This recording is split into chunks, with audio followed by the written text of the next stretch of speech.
Royal Feast, Episode 7.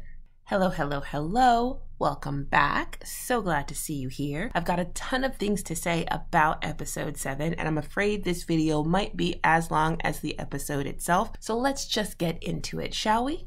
If you'll remember the end of Episode 6, there has been an assassination attempt on the Emperor's life, most likely perpetuated by Beauty Yu, one of the ladies in his imperial harem. Everyone in the Forbidden City is afraid because when these kinds of things happen, and by these kinds of things, I mean attempts on the Emperor's life, it is not uncommon for a bunch of innocent people to get wrapped up in these investigations. Also, what's made very clear is the way these investigations happen would not be considered on the up and up by today's standards. The Imperial Guard seems to use a lot of physical intimidation and downright torture to get confessions out of people. Episode 7 starts where Episode 6 ended. Wan Tai-soon is visiting with his grandfather to question the severity of the investigation that's going on. He seems to think that it's one thing to have the Imperial Guard intimidate ministers and officials, but a lot of the people who are facing this kind of torture and intimidation right now are weak women from the harem. The Emperor disagrees with him. The Emperor thinks that his harem is filled with foreign spies and informants, and he says that he cannot afford to support that kind of woman. And so it's perfectly okay for the Imperial Guard to be doing what they're doing in order to weed out the bad apples. Wan Tai-soon tells his grandfather that he's worried about him. Apparently, there have been 26 trials based on Beauty Yu's allegations, and those have implicated 2,000 more people. There are rumors going around that the confessions that were achieved in those 26 trials were gotten through torture. People are also talking about the fact that the Emperor apparently is overseeing these executions personally. Wan Tai-soon says that the Forbidden City is soaked in blood, and he is worried about his grandfather's reputation, and he doesn't want anybody to have the ability to criticize the Emperor. The Emperor says that he is the father of the people, and since he's been on the throne for the past 20 years, he has done his job diligently and well. He attends every meeting he should, and he is always thinking about feeding and clothing the people. So why can't he attend to the trivial matters in his own palace? Because of course mass executions in this man's mind count as trivial matters. He says the rumor mongerers are stupid. Wan Tai-soon says yes, right now they're only rumors, but if Beauty Yu continues to make these wild allegations, more innocent people will be implicated in her scheme. He asked his grandfather to execute the principal culprit and let the rest of these people go for his grandson's sake. The Emperor says he doesn't know who the principal culprit is, and he makes it clear that he also wants the accomplices. He tells his grandson to go back, study, and do his job, and not worry about what he again refers to as trivial matters. Wan Tai-soon knows when to quit, so he bows and takes his leave. We next flip to Yu Yifan and his dungeon office, where he is interrogating Beauty Yu, and she is indeed making more wild allegations. After already accusing 26 people, she says that it is the Crown Prince who was the mastermind behind this entire ordeal. She says that the Crown Prince ordered her to end the Emperor's life. Of course, this is a huge allegation, and Yu Yifan says that he has to go to the Emperor with this, and he leaves for the Emperor's palace. Very shortly afterwards, you see guards taking over the Crown Prince's palace, and it's clear that the Crown Prince is in trouble. After this scene, we move back to Yao Zijin and Yi Ziping. If you'll remember, at the end of episode 6, Consort Zhang was placed under house arrest, which meant she was no longer able to receive food and water, and Matron Meng wanted to send someone to help her. Yi Ziping volunteered, and because they're friends, Yao Zijin also ends up showing up to help Yi Ziping out with the plan. They manage to sneak around the guards and get in front of Consort Consort Zhang's gates. We see Consort Zhang, and she is clearly suffering. She is struggling to find water and doing a very poor job of getting that water into her mouth when she does find it. They call her name, she comes to the gate, and they are able to pass her both water and parched rice, which she can hide and will stay safe for a while. Yao Zijin ends up asking her why she thinks Beauty Yu implicated her in the scheme, and Consort Zhang has no idea. She says she's always been nice to Beauty Yu, although she does recognize in hindsight that Beauty Yu's behavior has changed for the worse for the past 2 months, although she does not know why. They can't stay with Consort Zhang for long, and when Yi Ziping and Yao Zijin get back to food services, they come across Manager Fang. Manager Fang created the midnight snack for Wan Tai-soon because Yao Zijin was previously occupied, but the food has been rejected and she got a reprimand. Yang Qi is in Imperial Foods, and he actually comes over and pinches or pushes Manager Fang and calls her useless. And then he nicely asks Yao Zijin if she wouldn't mind making a snack for Wan Tai-soon. When you get back to the study, you can see that Wan Tai-soon is upset. He wasn't necessarily satisfied with the conversation he had with his grandfather, but at this point he can't do anything else about it. When the food that Yao Zijin makes for him shows up, he says that it's sloppy and tells Yang Qi to not only send it back and ask her to make more, but to have Yao Zijin deliver it herself. Yang Qi goes back to Imperial Foods and rushes Yao Zijin to get ready to meet with Wan Tai-soon. At the same time, we see Wan Tai-soon pacing back and forth. He's obviously very eager to meet Yao Zijin, even though he won't admit it. Somebody remind me when I make the extra video about episode 7 to talk about this, because I think there is an implication about the role that women and concubines play in the imperial palace. I think a lot of that is showing up right here, and I just don't have time to get into that kind of detail right now. Right before Yao Zijin arrives, Wan Tai-soon gets the news that his father is in trouble, and he rushes to go to his father's palace. Wan Tai-soon and Chen Wu are moving so fast they can't explain what's going on to Yang Qi, who ends up begging Yao Zijin to wait for a while, and then he races off to follow Wan Tai-soon as well. We see Yao Zijin sit down, and she starts eating a snack, and she has a good think. When Yang Qi went to Imperial Foods, Yao Zijin and Yi Ziping were in the process of making what I call Ming Dynasty Rice Krispie treats, and they were also looking at the records of the food that Beauty Yu had been eating for a while. Even though Beauty Yu has not been favored for a while, as a concubine in the harem, she's entitled to a certain amount of food. But lately, she hasn't been eating anywhere near what she's allowed to eat. And although I couldn't read it at the time, we later find out that most of what she does take in and has taken in for the past few months has been honey and candied fruit. Eating the Rice Krispie treat makes Yao Zijin think about Beauty Yu's menu, Consort Zhang's words about her change in temperament, and the reaction Beauty Yu had at the banquet to the food that was being served. And you can see that she's trying to work out what's going on. We next head to the Crown Prince's palace, where the Crown Prince is fighting his loyal eunuch and attempting to unalive himself. We see Crown Princess Zheng show up and ask him what's going on, and essentially he is devastated that his father believes the rumors that have been spread that the Crown Prince was involved in the latest assassination attempt. In the 20 years that his father has been emperor, the Crown Prince has been called on to lead the government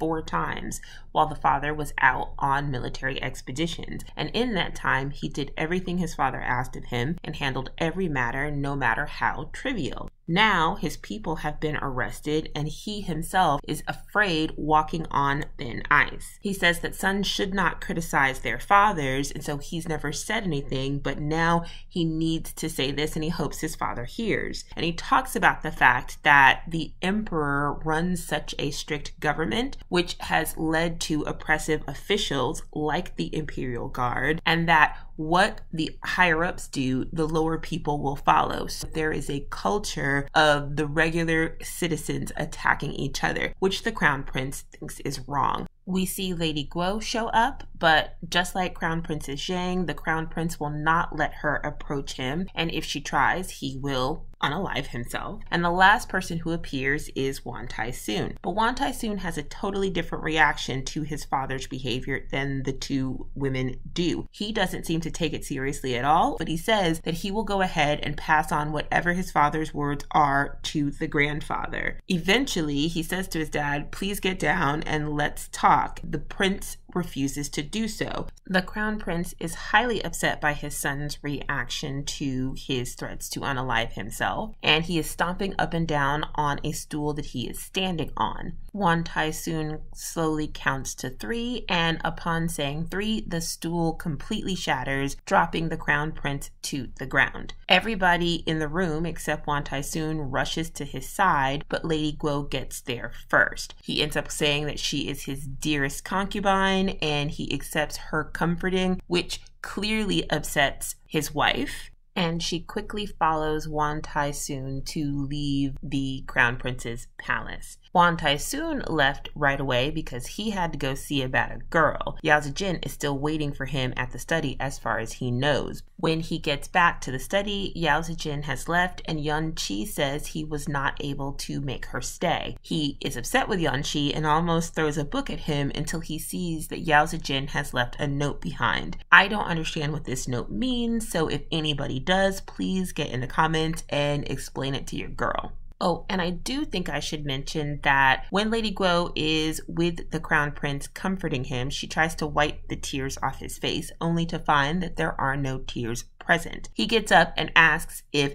the people outside have heard what he said, because he wants to make sure it gets back to his father, especially the part about him being innocent. Turns out this whole threat to hurt himself was just political theater and a way to get his message across to his dad without having to go and say it directly. The next day, we're in Imperial Foods, and Yu Yifan is there with his goons. Turns out Beauty Yu has now said that the crown prince was working with Imperial Foods because he wanted Imperial Foods to poison the emperor before the fire attempt was made. Matron Meng fights the good fight and in the end says that only she should be taken, but the guards end up taking both Matron Meng and both of the directresses. Yao Zijin does make a point to Yu Yifan about the argument that Beauty Yu had with Lady Guo at the banquet before and says maybe she's making these accusations out of spite to hurt people that have offended her, but Matron Meng ends up telling her to be quiet, basically.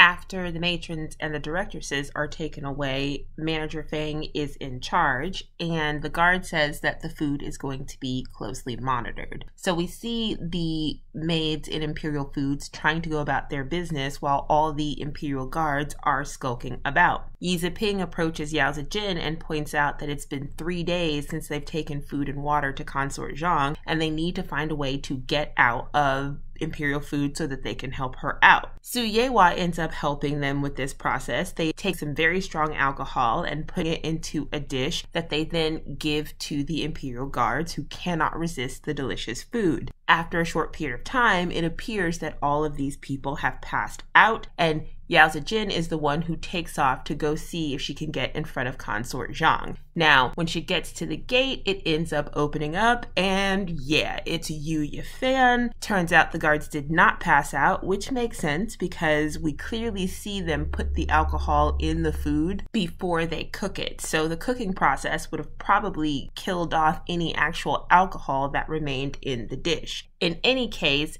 Yao Zijin is arrested and taken to the Imperial prison, where she's thrown into a cage with a barking dog. Outside of her cell, we see Yu Yifan and his henchman number 1 watching her. Henchman number 1 ends up saying that she's just a maid. After one night in prison, they will get her to confess and say whatever they want her to say word for word, which sounds like they're really looking for truth and justice, doesn't it? The next day, Yu Yifan drags Yao Zijin before the emperor because it seems like she has confessed. The crown prince is there with both of his brothers as well as Consort Zhang and Beauty Yu. Yu Yifan says that Yao Zijin has confessed that Matron Meng was feeding Consort Zhang, and this somehow is evidence that both Consort Zhang and Beauty Yu were in a conspiracy with Imperial Foods. He tells Yao Zijin to repeat her confession to the emperor, and Yao Zijin ends up up flipping it on him a bit by saying that she'll confess, she'll say whatever he wants as long as he does not torture her. You see the emperor respond to what she says, and the crown prince picks up on it and says that the imperial guard is torturing and hurting innocent people to get them to say nonsense. Yu Yifan says that it's Yao Zijin who's speaking nonsense in front of the emperor, and the emperor orders her to tell the truth. She basically says, here's what Yu Yifan told me to say, but at the end of the day, she's a newbie who barely knows the road system of the Forbidden Palace. She's not involved in any of this. She also ends up saying to Beauty Yu specifically that she hasn't said anything about her illness. She's kept the sickness to herself. That prompts the Prince of Han to ask what illness and why a maid would know anything about a concubine being ill.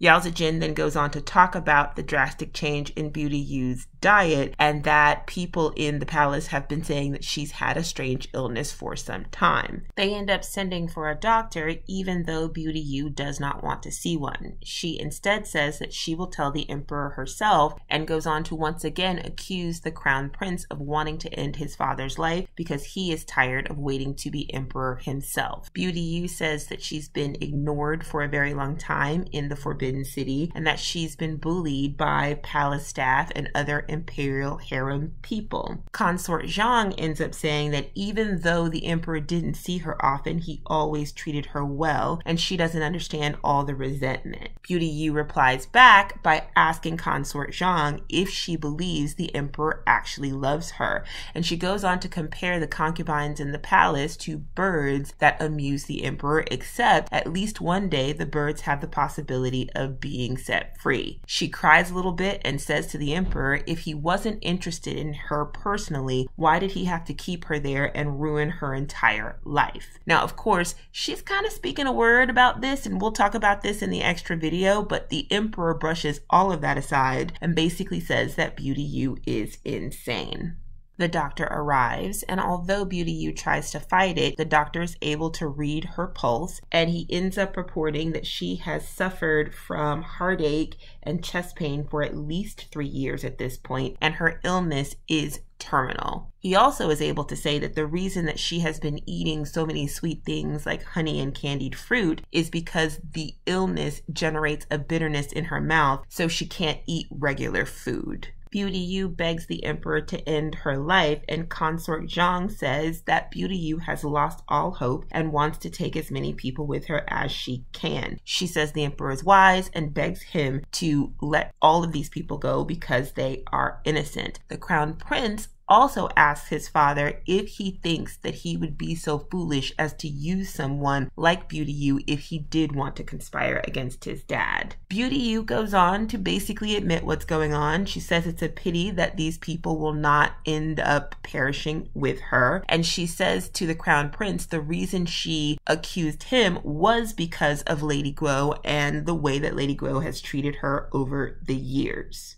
At this point, Wan Tai-soon enters the room and says that Beauty Yu is still not telling the truth. He has been doing his own investigation, and it turns out a few days ago, someone sent a jar of gold to Beauty Yu's family and offered to take care of her parents after she was gone. Wan Tai-soon says that person was supposedly a personal attendant from the Prince of Han's residence, which makes it seem like the Prince of Han is the ultimate mastermind behind all of this because he wanted to get his brother in trouble and take his brother's position. The Prince of Han drops to his knees and says that he's innocent, and he ends up asking everybody in the room if they believe him, although it's very clear that most of them do not. At the end of the day, the emperor releases both Consort Zhang and the people from Imperial Foods, and he says that Beauty Yu will be tried at a separate date. He makes no mention of the accusation against his son, and so for the most part, it seems like the matter is over. After everyone has left the room, Wan Tai-soon ends up stopping Yu Yifan because he doesn't trust the evidence that he's found. He said it was just too easy. It was like it was waiting there for him to find it. Yu Yifan says that because the emperor didn't give any order on continuing to investigate, he can't follow it any further. We follow the Prince of Han, who is very upset about being accused this way, and he runs into Matron Mung, who has been released very quickly from custody. After talking back and forth with each other, Matron Mung makes the point that somebody wanted to basically frame the Prince of Han and alienate the family members away from each other. The Prince of Han says he knows it wouldn't have been his older brother because he basically has too good a nature to do something like that, and it wouldn't have been Wan Tai-soon because he would never hurt his own father while trying to get the Prince of Han. So after thinking about it, we end up getting the big reveal of this episode. The Prince of Han shows up at a grave, and there we find Yu Yifan. Turns out the Yu Yifan is the Prince of Han's son. Yu Yifan's real name is Zhu Zhen Li, and his mother was a concubine of the Prince of Han, but she was a maid before that. It seems like the Prince of Han ended up violently unaliving Yu Yifan's mother because he heard a rumor that she had had an affair. And at that point, Yu Yifan ran away from his father's home and later on faked his passing away so that his father would stop searching for him. The Prince of Han suspected it very early on, and if you'll remember in episode 3, there's a point where you can almost see him staring at his son's face, but it's not until this moment that he really has come to understand that this is his child. Now, Yu Yifan's mother's low status meant that he was also fairly low status as well, so he had never met the emperor or any of his other royal family members before his mother passed away. His father ends up admitting that he regretted what he did to his mother. Turns out, in the end, she probably did not have an affair. And he says that Yu Yifan was always his favorite child, but for etiquette, he would have been the heir to the Prince of Han's title. Now, at the end, he asks for his son to come back with him, but he does not force the issue. They do physically fight in front of Yu Yifan's mother's grave, and while the Prince of Han pulls his punches and does not injure his son, Yu Yifan does punch the mess out of his dad, causing him to cough up blood. Despite that, at the end of their meeting that evening, his father does say to Yu Yifan that he hopes he will feel comfortable calling him father again someday. The very last scene of the episode is between Yu Yifan and Beauty Yu. Basically, we find out that Beauty Yu's stepmother was not a very nice person, and she ended up pushing out Beauty Yu's 2 younger siblings. Beauty Yu agreed to participate in all of this so that Yu Yifan would find her younger siblings and set them up in foster homes, and he shows her something that proves to her that he did that. Both her father and her stepmother, because of the gold and the way they're implicated in the conspiracy now, will be passing along with Beauty Yu. At the very end, she asked Yu Yifan why he wanted to engage in all this tomfoolery, and he says, of course, it's to get back to his father's house. At that point in time, Beauty Yu ends up passing away from her illness, and that is the end of episode 7. I want to thank you for taking some of your precious time to listen to my recap of this episode. It gets even better after this because in episode 8, finally Wan Tai-soon and Yao Zijin are going to meet up with each other, so you know I have a lot to say about that. There was a lot of detail in this video as well that I will carry over into an extra video. When I get it up, please go there, watch that as well, and leave me all your comments and all of your favorite parts of these episodes as well. Thank you so much. Good luck with whatever you got going on right now.